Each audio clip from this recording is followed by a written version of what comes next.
guys. Welcome back to My Steps to Sobriety, my show on YouTube and as a podcast with me, your host, Stefan Neff. Another fantastic day for the interview. And this interview is so timely because certainly in my world, both in my immediate environment and in all fairness within me, there is a lot of chaos reigning at the moment. And I certainly feel constantly like rolling with the punches. I've found myself in recent days and weeks more reacting than acting, and reacting to the things that happen around me. And I've let them in like as though my protective power, my shield is failing here and there. And that is an interesting insight for me. And I'm so glad that I've got Ann Hince with me, because this woman has been in a similar boat and has started to learn more about her body, her mind, her subconscious, those things that really can make such a huge difference for us. And she has truly transformed from inner turmoil to inner peace. And that is bloody cool. So I can't wait to talk to Ann. Welcome to my show. Thank you. It's lovely to be here. Looking forward to this. First of all, I need to give it away. Ann has actually painted these things there that you see. Those of you who are on YouTube, beautiful paintings, a bit of astral things happening there. It's just something that I would actually buy. So well done. See, guys, you get the art show here for free on my channel. What shall I say? And it's beautiful. But there is so much more to you. So maybe tell us your story. Tell us, how did it all start? You didn't wake up as a small child and think, hey, mommy, I want to go from inner turmoil to inner peace, and I will teach others how to do that. No, I certainly did not. Yeah, I had quite a bit of trauma in childhood from different things. I was born with my right foot up against my right shin. So my first 6 weeks of life, I had physical therapy. And then I was given away for adoption.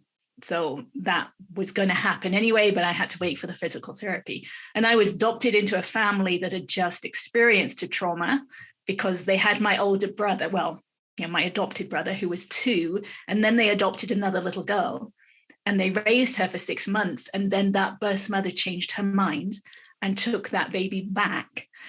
And I was the replacement for that baby.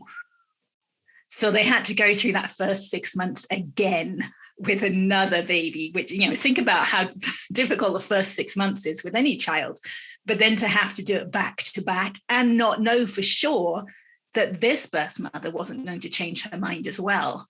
Wow. So I know now that actually got stored as subconscious trauma because I kind of experienced what that was like later. I didn't recognize that it came from those early years until I'd gone through this process a long way. But that happened. Then we moved around the world. We lived in Barbados first. When we lived in Sierra Leone, we had a house fire. I was the one that woke up, saw the flames coming into my bedroom. So that was there. In Sierra Leone. Then we moved to Hong Kong. And while we lived in Hong Kong, I was sent to boarding school in England. My brother was already at the boarding school, and it was a boys' boarding school. So I was the first girl boarder at a boys' boarding school. Okay.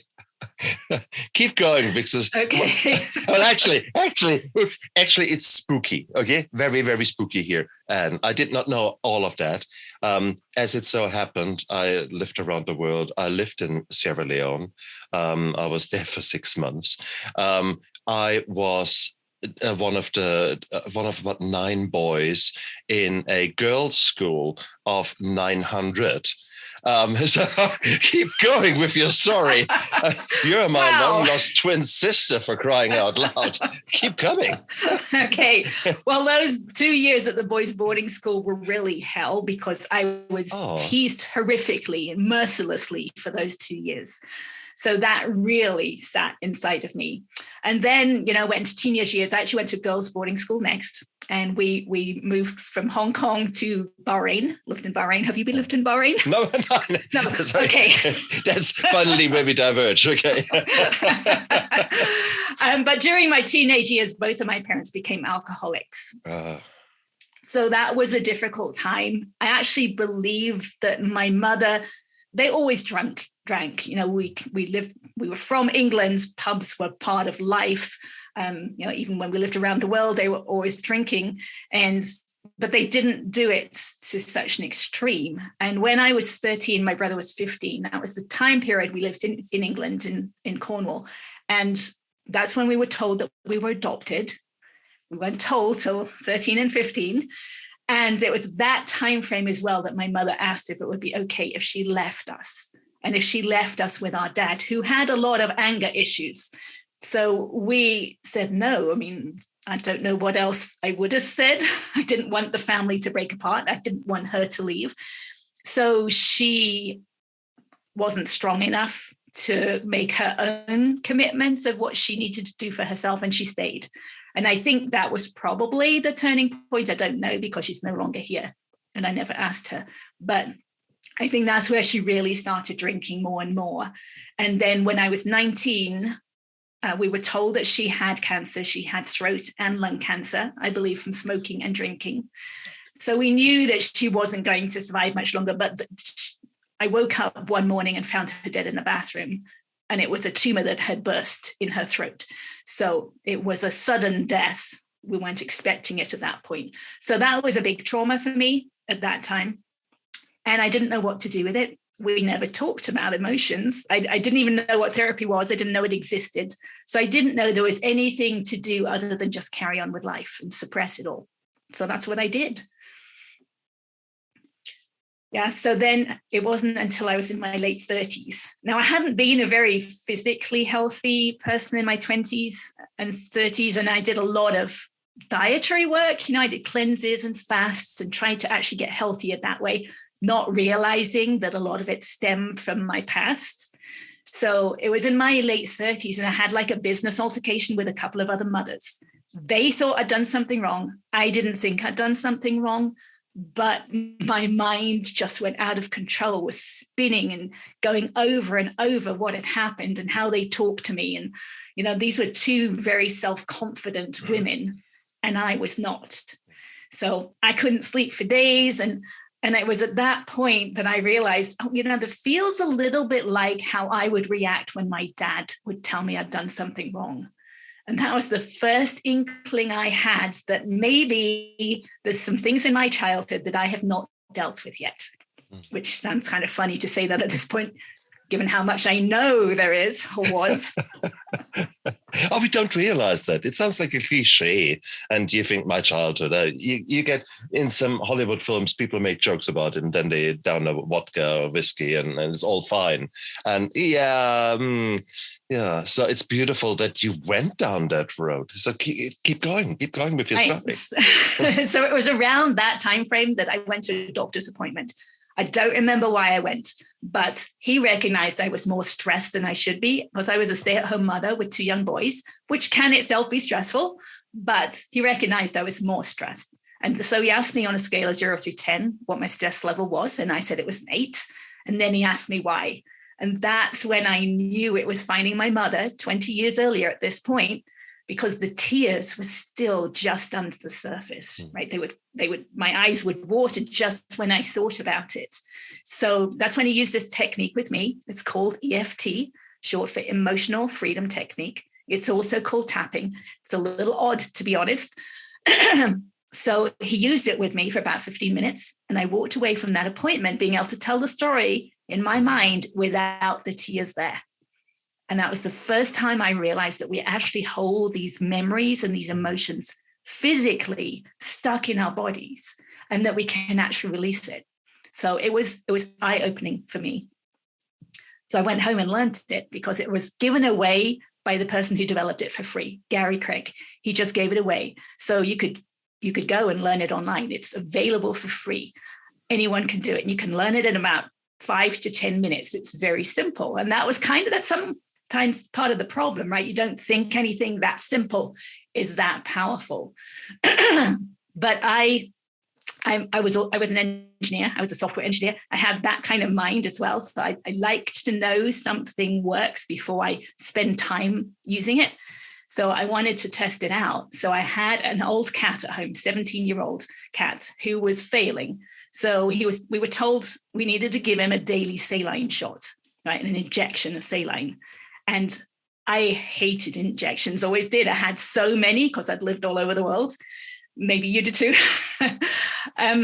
But the first time I gave him a shot, my hand was just shaking. I was so afraid of doing it. And I knew I wasn't going to be able to do it every day. It was ridiculous. So I thought, well, I'll try EFT. So I tapped. We just tap on certain places in our body, specific places, same ones each time. I tapped while I was talking about how afraid I was of hurting him, how afraid I was of the injection itself, and all my memories around injections. And the next day, when I had to give him the shot, the needle just slid right in. All that fear that I was holding inside me had just disappeared. And that's when I realized how powerful this technique was. Have you ever heard of it? Oh, hell yeah. It is. I've been privileged to a lot of trauma myself. Great. But it is actually great because it also then in turn brought me together with many people who maybe are living on the fringe of Western medicine, let's put it like that. I mean, here I am an anesthetist like you, more a scientist kind of approach, yet I had always an open mind. So I've got a very good and dear friend, Belinda, who is a healer. And so she uses tapping as part of her healing system. And it is bizarre because it actually does do something. But don't go nuts out there and think, oh my God, they've lost their marbles. Just switch off here. Just hear us out, because it's just, oh, there's a problem. Let's just tap there. And I get a headache now. No, it doesn't work like that. There's a bit more to it. And Anne will enlighten us a bit more about it. Okay. But yes, there are so many healing modalities out there. If you actually let yourself finally come off the hamster wheel and be guided by someone who actually knows what they are doing, at least in their belief system, and go along with it, you're amazed sometimes where you end up. And since trauma comes in layers, your breakthroughs will come in layers as well. So maybe one session after tapping will not do anything, or it might deal with something actually where you think, oh, I had PTSD and I didn't realize that because I had so cleverly disguised it into positive things. And I finally ended up with 3 sessions of hypnotherapy. Again, inner peace, which brought me down to a very, very beautiful subconscious level. And that, together with talking to this beautiful woman, Nikki, love you to bits, Nikki. So here you go. Suddenly I had that inner peace from something where people could say, hypnotherapy, you come on, you've lost your marbles. Again, there is so much out there that I was privileged already to experience on my body. So therefore, I very much listen to you with high interest. And I think to give my attitude away is very simple.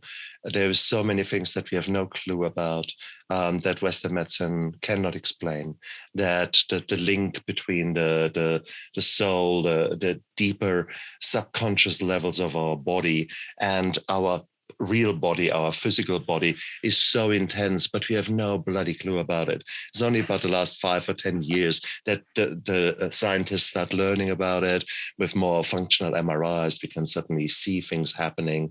So there is so much where now, like, medicine is catching up with things that are sometimes 3,000 years old when you look at meditation practices. So therefore there is so much there. So guys, if you think this is all mumbo jumbo, just hang in there for a little bit and just let Ann talk.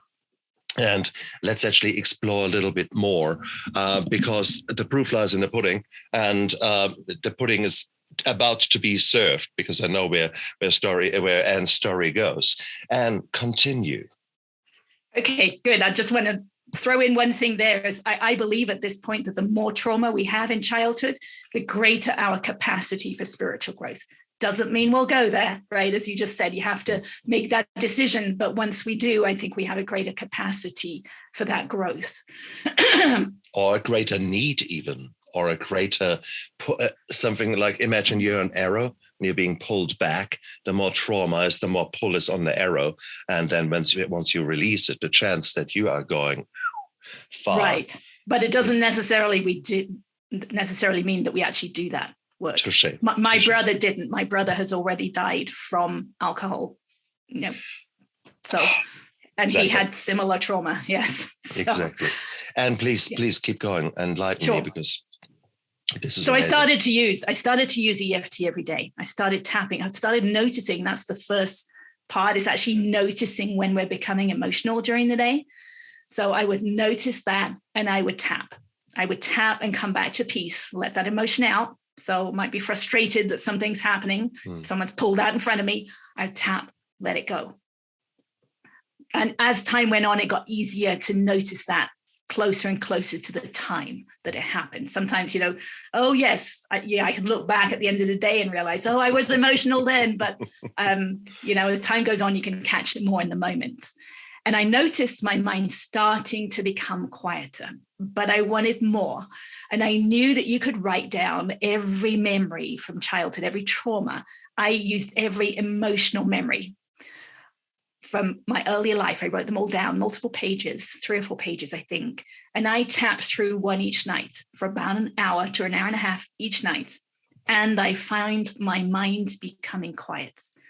I remember opening my kitchen door and just thinking, this feels like I'm living in a different reality, because that voice in my head, the one who used to talk to me, criticize me, judge other people, that was no longer there. And that's when I realized that was my dad's voice. It was my dad's words that I had programmed into me in childhood, and they were no longer there. And it felt so different. Wow. I think, and please, it is mind-blowing, because ultimately that voice has become quite strong in recent weeks again with me.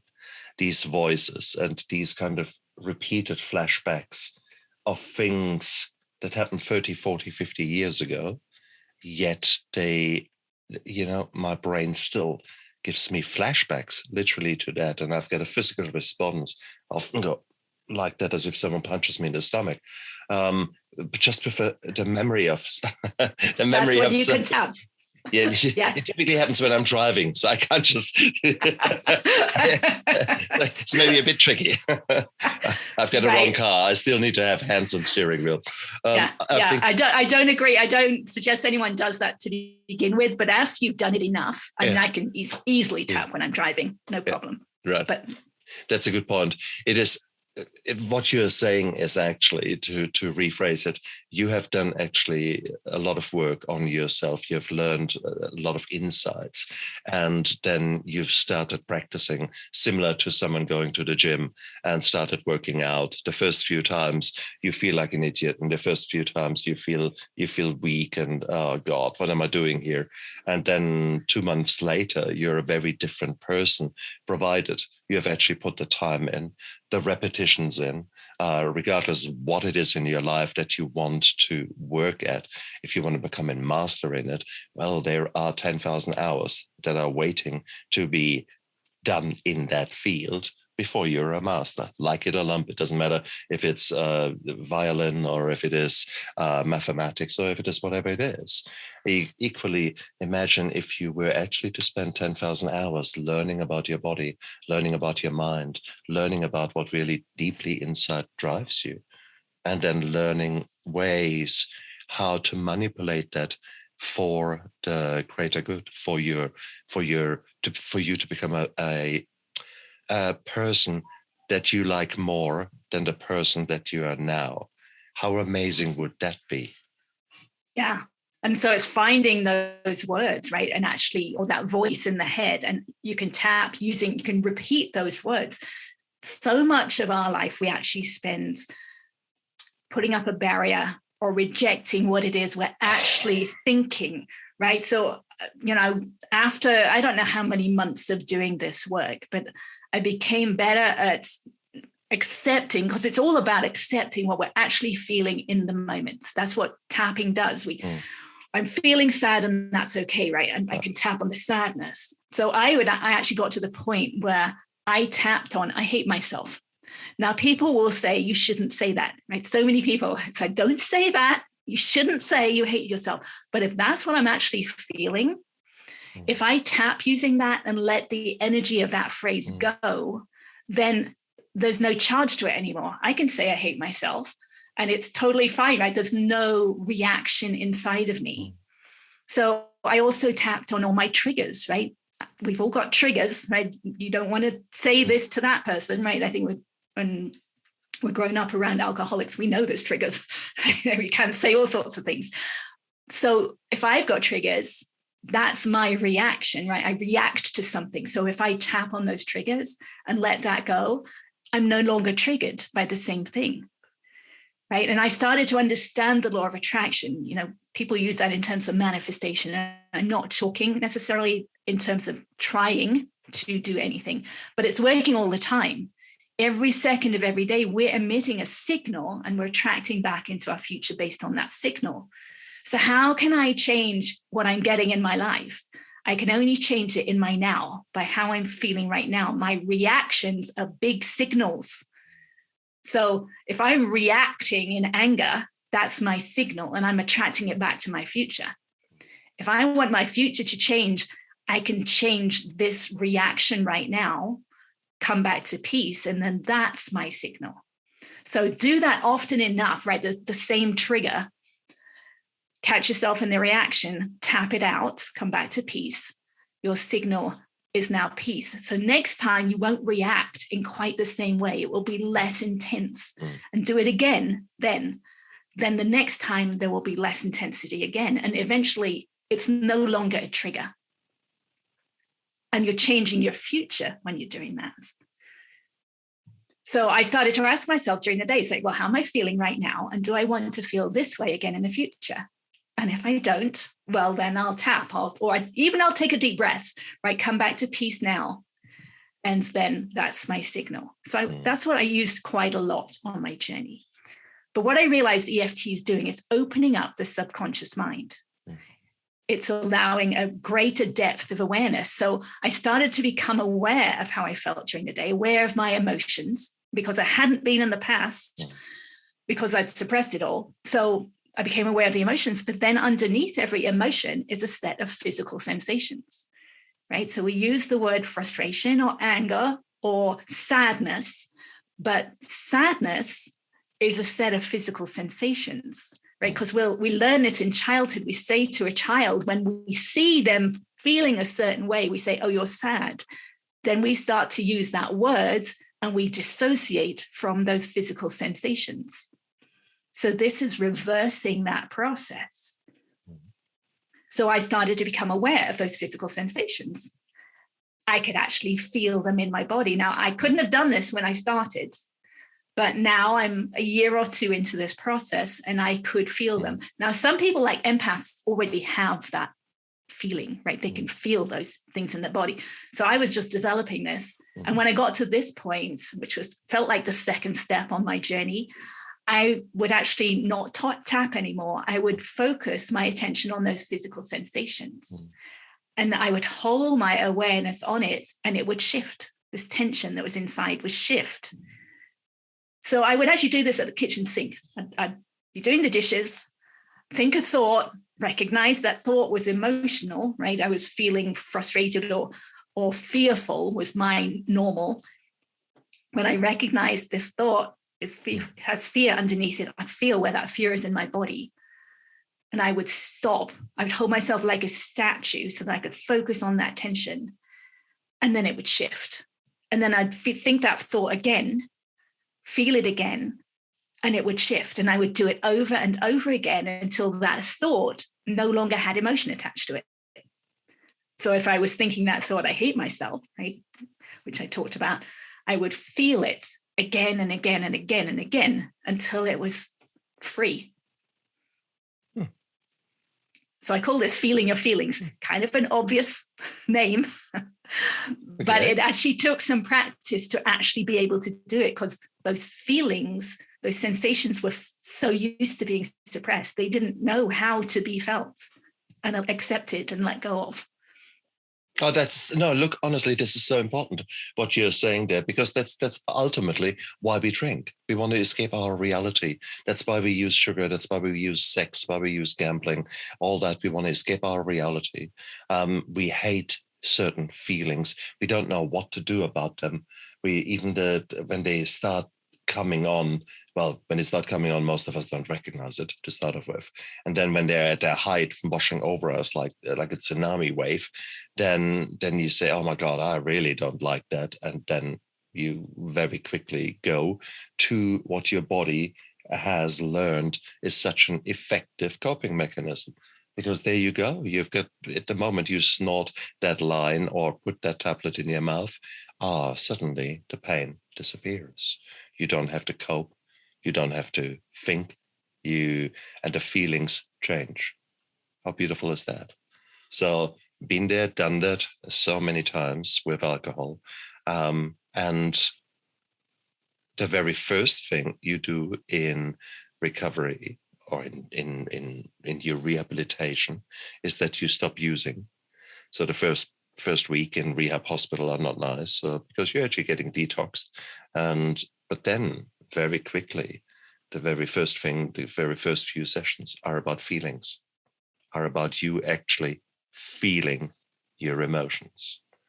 And I often talk about it. It's a weird session because you're sitting in a circle, no sunglasses, no hat, nothing in your hands, nothing is allowed to distract you.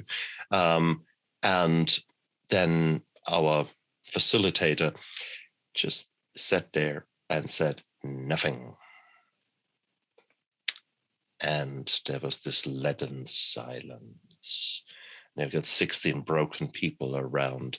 And sooner or later, someone would say something. And then someone else would say something. And they might be discussing that, I'm angry with you because you ate all the chocolate last night and there was none left this morning on our kitchen sink. And suddenly there was anger, there was joy, there was fear, there was all kind of emotions coming up in these sessions. And we had not felt them. Or if we felt them in the past, we would try to push them aside and distract us, but you couldn't. So this was actually one of the most dreaded rehab sessions every day, but yet one of the most important ones, to actually go through emotions and see what they do to you, how they feel, how they taste, what makes your skin tingle. Oh, the skin tingles. Why does it tingle? All of that stuff. It's amazing. So yes, be aware of it. And that is in so many healing processes. It's such an integral part, because if you don't do that, you are a slave to your emotions. You're a slave, literally. You're Pavlov's dog. Honestly, someone looks at you in a certain way, so your subconscious mind has some weird programming. Then the next thing you know is you're reacting with anger, frustration, or sadness, and you lash out or you withdraw in yourself. And suddenly there are tears, and you think, what the hell? But how did that just happen? But that is why it happened. Okay. So coming back to you, Anne, you're so right there. Emotions, learning what these little critters actually are, such a fundamental part of becoming a better person, isn't it? Right. And it's actually feeling them, allowing them to be there. It's just stuck energy that wants to release. Right. So for me, it was really useful to have that experience with the cat and the injection, because I knew then freedom was on the other side. Right. Because sometimes we feel like these emotions are going to annihilate us and we don't want to look at them. But once you realize it's just stuck energy, it's living in your body, right? The memories don't exist outside of us. They're just inside of us. Mm. And if we can feel those feelings and let them go, let that energy escape from our body, which is what tapping does. And it's what feeling your feelings does. It lets it escape from the body. That's where freedom is. And you can't really imagine it really until you've experienced it a few times and you realize, yes, that is freedom over there. And that's what I kept seeing. I kept seeing changes and I wanted more. So I just kept going. So at this point, I knew how to feel my feelings, right? So instead of tapping at night, I would actually lay on the sofa and I would bring collective traumas to mind because I'd done my traumas. So we all have our own experience of collective traumas. So I would bring something like 9/11 to mind, feel all those emotions and those sensations in my body, let it go, do it again, think it again, let it go over and over until that thought of 9/11 was then free. There was no more charge inside of me. So I would do that each night. Now, at some point during this process, I realized I could keep my awareness inside my body after the tension had released. The only way I can really explain this is imagine you have a toothache or a stomach ache. You can pinpoint with your mind where that pain is coming from. But once the ache has disappeared, you can't really get back to that place again in your mind. I found I could keep my awareness inside my body. And I was working in my lower right abdomen at the time.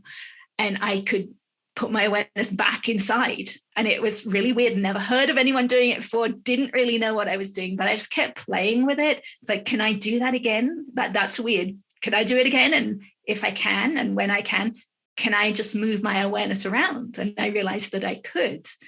And I could find tension. I could tell the difference between tension and no tension. So I'd put my awareness on tension.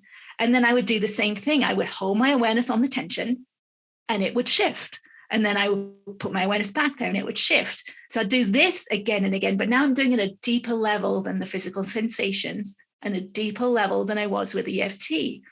So I would do this over and over. And it took multiple months. I don't remember how long, but it was a long time before I could actually put my awareness inside my head. And when I could put the awareness inside my head, I was actually blown away by the tension and the pain that was in my head. The forces pulling my bones out of alignment was just incredible. And that was really when that law of attraction thing solidified in me. It's like, if we have so much tension inside of ourselves that we have no idea of, I had no idea that I had this much pain and tension inside my head. So if we have that much force pulling us out of alignment, then that's got to be affecting us, what's happening now and what's happening in our future. So I just worked over time, did the same thing, held my awareness on the tension, it would shift again and again. And now at some point, I'd released enough tension that I actually heard and felt something release. Sounded and felt like old fabric ripping. A little scary the first time, didn't really know what I was doing. In fact, that's when I researched it and realized I'm actually moving my awareness through the connective tissue. And this was a bond in the connective tissue that was ripping, it was releasing. And so again, I didn't really know what I was doing, but I just kept going because I figured I'm only releasing an attention. There can't be anything bad about it. So I just kept going. And over time, I could actually feel my bones in my skull relaxing into what I now know is a more aligned position. But I was just releasing that tension and feeling the bones shift. Is pretty wild, to be honest. But they were. And so over time, that tension has dissolved. I still have a lot of tension in there, but it's not anywhere near like it used to be. And so that's why it was really great last year to have the x-rays taken compared to 2013. So I can actually see the physical changes that have happened.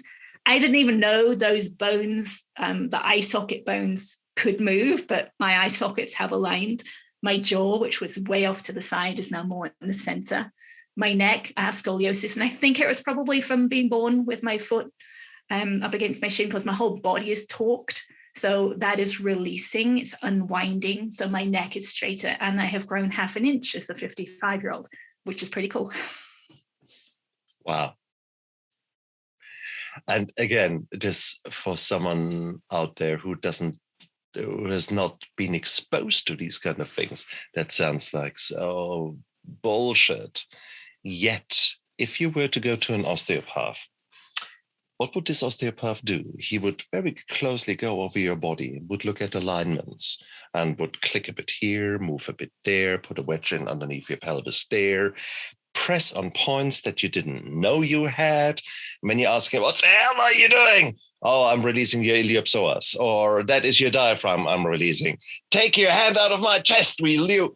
And it's weird things. So osteopaths do that for a living. Okay, so if you think that, and oh, this is a bit out there, well, actually, no, because here we are with an osteopath, you would expect it. You would say, that makes sense what he's doing, especially when you actually ask him, and why do they do what they do? And interestingly, the osteopath that I went to, he did a lot of work on me, and it was actually really make me feel good. And often I levitate out of his sessions, really nice. So he was adjusting me, but the problem, of course, is why was I being pulled in all these funny ways? Why did I need adjusting? And there's this, of course, that is the question that you were working on. I was working on with the ambulance on the bottom of the cliff, trying to release the tension with the help of the osteopath. Now, this particular osteopath, Brad, you're my man. He was at times there were no hands on me, but he was standing over me. He was doing things, and one day I suddenly thought my pelvis just collapsed, but in a good way. It was as if he had done a really almighty click somehow, but there were no hands on me, but my pelvis went just, and I thought, what the hell was that? And only then did I realize that this man was a healer as well. So he used energy, and he used different ways of connecting with the tension in my muscles, and he affected a release there. And that was the moment when I had a breakthrough, and I actually realized, hang on, there is so much more to osteopathy and to your body, because I experienced this link between my physical tension and my inner peace. When I said levitating out of his sessions, well, I was suddenly aligned. I was suddenly in peace. I felt really good. So here you go.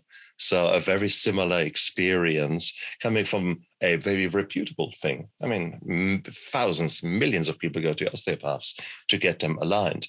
So how about starting from the other end? How about starting with the emotions that are pulling you into freaky, funky alignments? Wouldn't that be interesting? It is interesting, and it's all connected, right? I think I'm working in the connective tissue, which is everything. So I might release something. I might work on what's calling my attention in my left cheek, and it will release something all the way down in my right foot. So it's all connected, and I will release enough now that, I mean, my neck will crack. I'll hear things crack multiple times a day because it's just coming into alignment. Enough has been released, enough emotions, enough tension that it is realigning. So yes, which is beautiful. And again, if you're thinking, well, what has that tapping to do with your foot? Well, now, if you really work on expanding your mind, you could look into acupuncture. Acupuncture, in the traditional Eastern sense, has to do with chi, with energy flow in your body.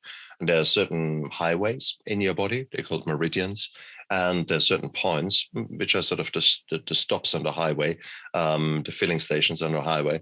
And you can tap into those filling stations. You can actually tap, you can do acupressure, which is basically releasing energy or making sure that the congestion at the filling station, come on, boys, come on, fill up quicker. Now you don't need to keep your car standing there. Just drive over there and get your ice cream, and then the other guy can fill up.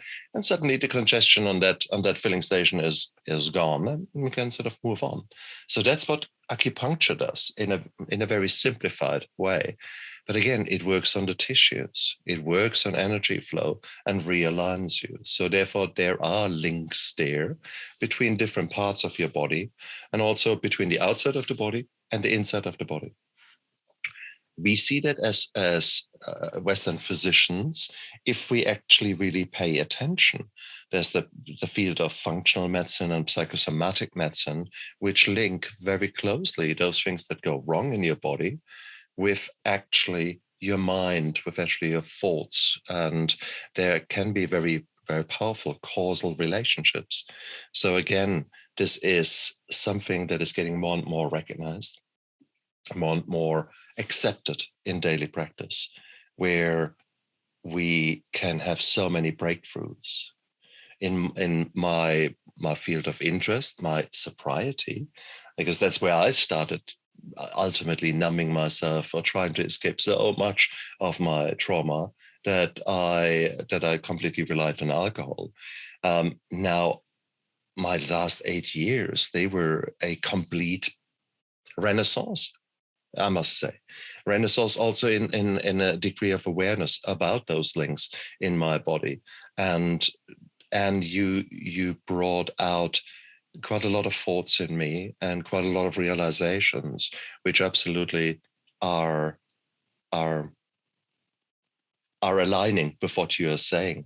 And when I see it in just with different examples in medicine, in allied health therapies, it is beautiful. It is absolutely beautiful what you're saying and the experience that you had. The X-rays, that is an amazing thing that you can actually prove to yourself that your skull, which we think is formed and will forever remain the same, that you can actually change it. And you think, oh, come on, what a bullshit. Yet you go to the orthodontist who puts some funny alignment things on your teeth, and 6 months later, your teeth are looking different. So you accept it there, but you don't accept it with your skull, or you don't accept it with your spine. So come on, guys, you can't have one and then say the rest is bullshit. So, okay, now, so how about let's open up a bit and let's actually start exploring. For that, you need to stop. You need to actually stop and feel. You need to actually stop being afraid of yourself. And yes, you carry demons, you carry trauma. And I don't think your story was easy for you, because if you experience all these traumas again and again until the emotional side falls to the wayside, that's still a hell of a lot of negative experience. So were you never tempted to drown yourself? Were you never tempted to escape in another way? You speak a lot about the positive things and your transformation really into this far more aligned and conscious being, which is beautiful. But there's yin and yang. So even a very aligned, conscious person, there is a little other person in there who wants to do different thing. Who is that, Anne? Well, she was in there. I mean, in the past, I certainly used food to suppress things. I wanted to end it all when I was a teenager, but not since starting this journey. No, I really am a different person. I mean, I don't really think about that. None of the traumas that I talk about have any emotional charge left inside of me. So that's not who I am. So things improve along the way, right? That burden that I was carrying has been lifted. So I feel lighter. I am more physically aligned, physically balanced, both internally in terms of reactions and externally, right? My physical being is more aligned, and just things improve exponentially along the way. The thing that I work on along the way is noticing when I'm am reacting to something, right? So for a long time, I didn't watch the news because it was too much, because I already had enough of my own stuff that I had to deal with, right? But I've worked on that. So now I will watch the news because I want to know what triggers me. Because if I can find something that triggers me, I have something else to work on. I have a deeper level of peace to attain. Okay. So that's what I do. Exposure therapy. Okay. Yes. Yes. That's okay. That's interesting. Well, again, that's something that is used in phobia treatment. So that is certainly one way how to deal with phobias, by talking about snakes and then maybe playing with a toy snake and then looking at a real snake and then touching the real snake until there is no more emotion there. So exactly, a very accepted treatment for some people, for some phobias. There you go. Uh, and it's an intriguing thing. But I like what you're doing because ultimately you're taking action. This is not something that just fell into your lap. You just actually thought, you had one breakthrough and you said, okay. And you were not satisfied with that. You said, okay, if I have one breakthrough, what happens if I now just dig a little bit deeper there? And it's that search, that constant thirst that once you harness that, it makes you such a different human being because you always want to search for more. I personally, I've come such a long way. There's such a huge way still to go. God, there are still thoughts in my head which want to tell me that I'm the biggest failure, that I'm worthless, hopeless, helpless. That how dare you speak into the camera? You're a bloody imposter. All those kind of things. Right. So all those words that you used right then, those were things that I tapped on, right? That I'm worthless, that who am I? Who am I to be doing this?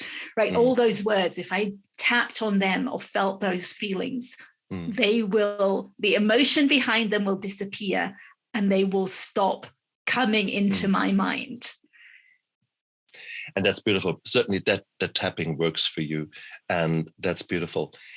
I'm really, really pleased for you, honestly. It's a simple method and you have taken it to a master level in actual fact, but it was not just the tapping. The tapping was one way of you realizing what was really going on.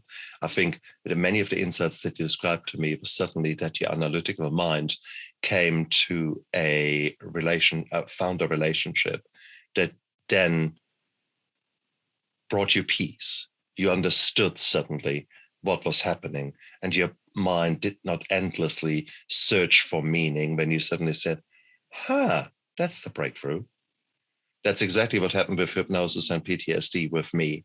Once Nikki opened my eyes to what was happening and asked me the right question for my mind to come to the right answers, I thought, okay, it's that easy. And suddenly there was no longer the emotional turmoil, the emotional torture every morning at 3-4 o'clock. And it was beautiful. It was absolutely beautiful.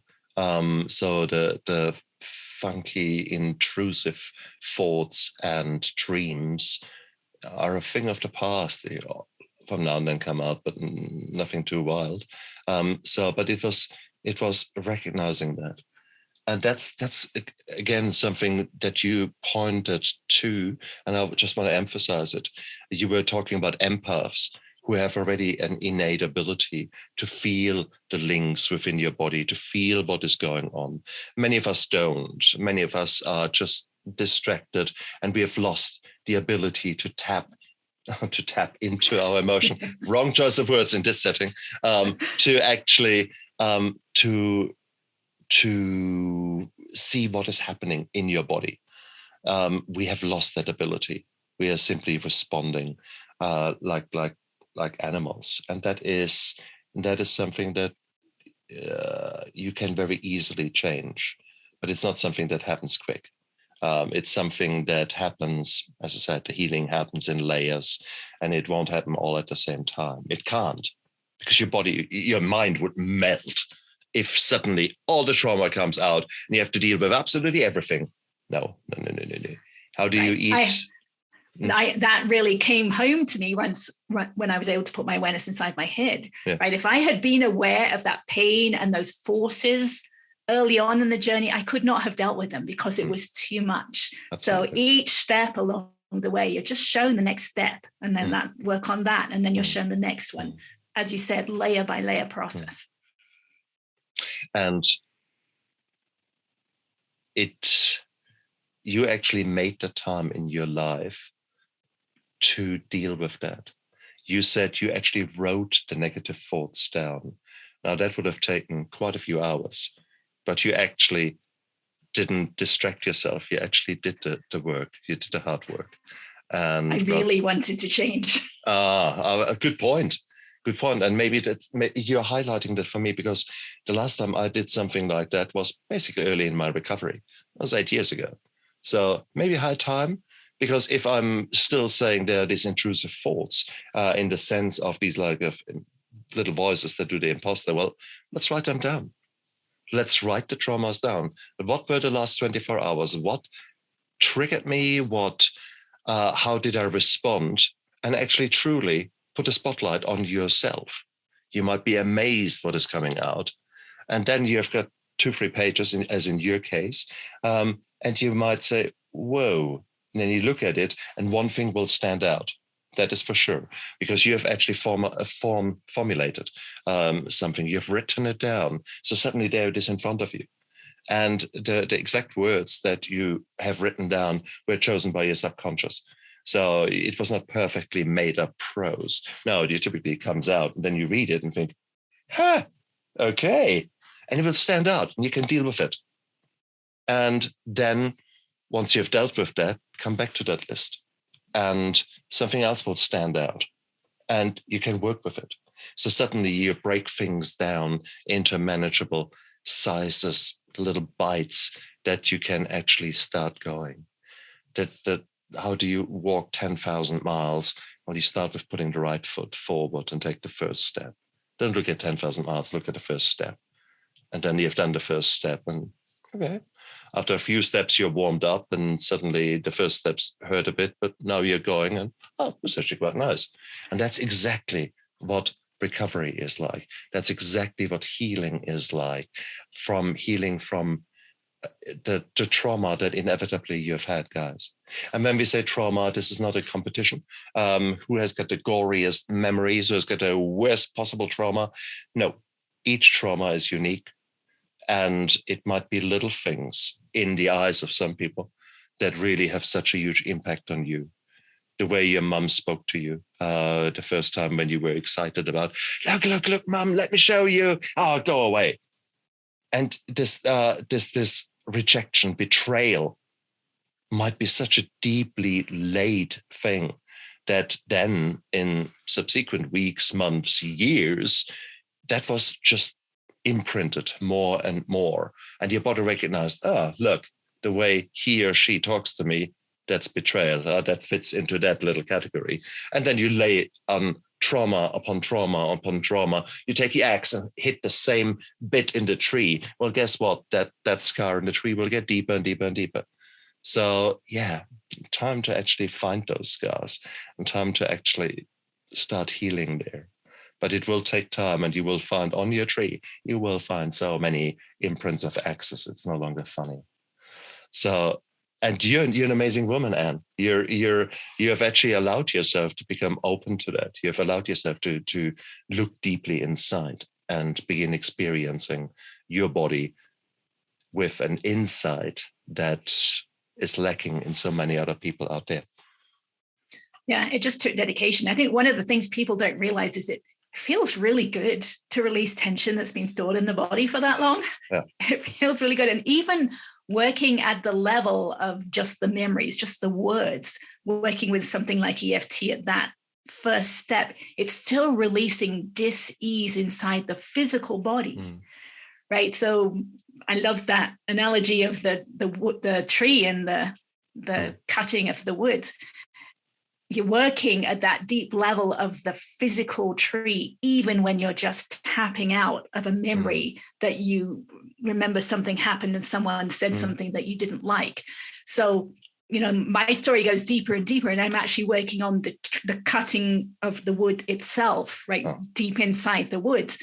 But each level, it's all working on the physical. And I think people don't realize that, right? They talk about having a psychosomatic disease and they're afraid because they don't think that sounds right, doesn't sound good. But all of this dis-ease is stored in the body. It doesn't matter whether it's thoughts or whether it's like something physical and what we think of as a real disease. it's all still in the body. And this whole process is releasing that. And that's so important. And let's again talk more modern Western insights or medicine insights.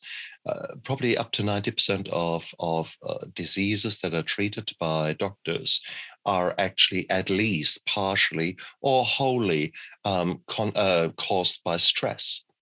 So by the turmoil, the outer turmoil around us, and often enough the inner turmoil in us.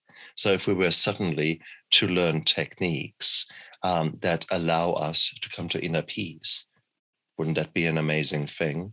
If we suddenly can reduce your risk of high blood pressure, reduce the risk of a stroke, of a heart attack, of all those kind of things, by simply you doing a spring cleaning up there and learning new techniques.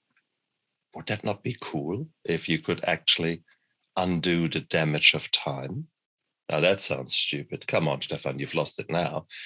Well, no, here you are. And you have healed yourself. You say it yourself with the x-rays.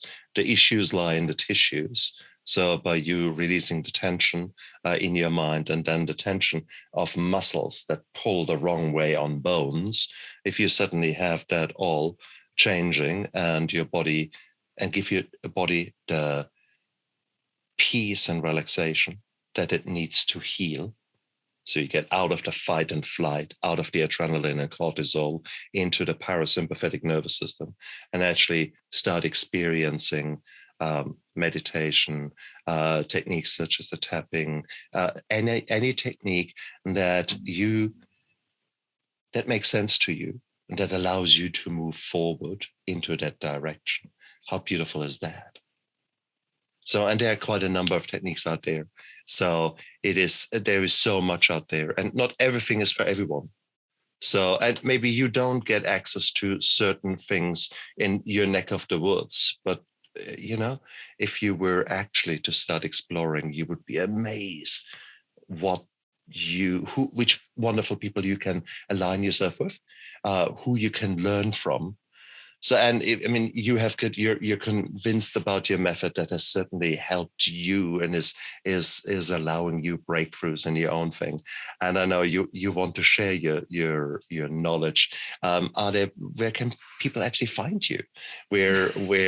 How does it work with you? I wrote a book. It's called A Pathway to Insight. And it talks about how I believe we store this in childhood and through the years, and how we can release it. And then the different steps, the EFT, the feeling your feelings, the putting awareness inside the body. Yeah. So that's available for anyone to buy on Amazon, or you can ask your local bookstore to order it. I also have a YouTube channel that I have a demonstration of EFT on there, demonstration of feeling your feelings, and some other things. And I have a public Facebook page that I'm happy to interact on. And I love explaining some of the memes that go around these days. Some of them, and from my experience, some of them are not necessarily true. They're not necessarily explained correctly. So I love doing that. Very good. Very nice. Guys, look down there into the description of the YouTube channel or of the podcast, because I've got all the links of Ann down there. So, and I'm so grateful that you came onto my show, because we could look actually at this beautiful transformation of yours and see one modality that you perfected and mastered. And it really suited you. It grew you into this new human being. It would be cool to look forward into the future to see who the new Ann will be, because you keep going and working on yourself. You keep exploring and learning and expanding your mind. So we are all on this journey. I can't wait to see in a year or 2 years the leaps and bounds that you have made, because we're all changing, and it's gorgeous. Yeah, thank you. I'm releasing in the bones right now. I'm releasing in the bones in the face and the palate and the tooth roots. So yes, I believe I'm releasing at the subconscious level at this point. And yeah, it will be fun to know what's going to happen next. But if we have a moment, can we just talk about what's happening now? Yes, right? Go for What's it. happening around us. There's so many things happening out in our world, right? There's divisions all over the place. And I want people to realize that, we think it's out there and that we don't have any control over it. But what we do have control over is how we feel about certain things, right? So if we're watching the news or watching a politician that we don't like, and we feel that anger, frustration, whatever inside of us, we can let go of that. That's what we have control over. And once we come to peace, then that's the signal we're emitting. So we're attracting peace back into our future. So the more of us who do this work and find that inner peace, the more we're actually going to have peace in our future, is my belief. That is very true. That is very true. And that's the reason that actually certain forms of meditation, transcendental meditation, are increasingly recognized by corporations, governments, etc., to be utilized, introduced at schools. So if we actually can do those kind of things, suddenly in schools you can measure that sick days, truancy days, etc., go down, test results go up, those kind of things. So if we start introducing all those skills at an earlier level, and we are now looking at society and bring out a greater awareness in our society, maybe start small in the little bubbles that you can affect in your family, etc. I would dare to say that, wow, will that not change the relationships within your family? Will there not be more peace and serenity in your family? Less fights, more openness and transformation? How cool is that? And if we accept that, then, okay, wow, look where our family has moved to. What happens if we were to do that in the street? It looks a bit funny because your neighbors might just think, okay, now now stop here. But they might not be ready. Okay. Remember also the pupil need to be ready to meet the teacher. And unfortunately, when it comes to alcoholism, 95% of the alcoholics are absolutely convinced, no, I don't have a problem. No, go away. I'm all happy. So it might not be the right time now. And if you feel some great rejection or think, what a hocus pocus we have discussed today, maybe that belief system comes from a point that you are not ready yet to hear it. But hopefully we've planted the seed. Hopefully we have shown you that here are two individuals that are constantly changing, that are morphing literally into new human beings. And that is amazing. My heart should be fucked, basically, because genetically my dad died of his 5th or 6th heart attack in a few years from now, i.e. I maybe have another 10 years or so. So based upon my genetics and based upon my drinking, crikey, honestly, I should be toast. Yet last year I've done some advanced scans on my heart and my coronaries are clean as a whistle. And you think, what the hell? This should not happen. So I thought they had the wrong test results when I got them back. And bottom line is, I have worked with both on my nutrition and both on my soul for quite some time now.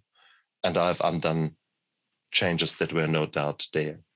So like you've got your x-rays, I've got my coronary scans where I can say, okay, my liver function tests, okay? So you can heal. You can physically heal things that you never thought you could do. So with that, I want to wrap up and want to say that the past does not equal the future.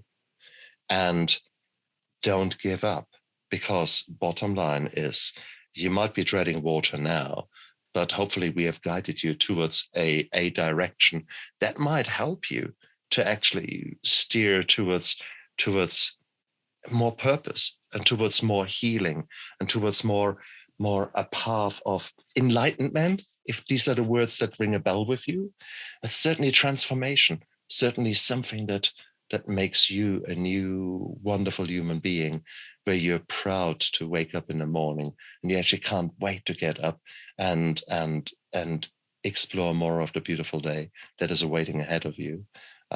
very different to how most of us are starting our days. So I think that's where healing truly comes into its own. So, Anne, what an amazing talk. You are an amazing woman. Thank you so much for trying to make this world a bit of a better place with your technique. So thank you so much for being a guest on my show. Thank you. It's a great conversation. And you guys out there, look after yourself. Bye.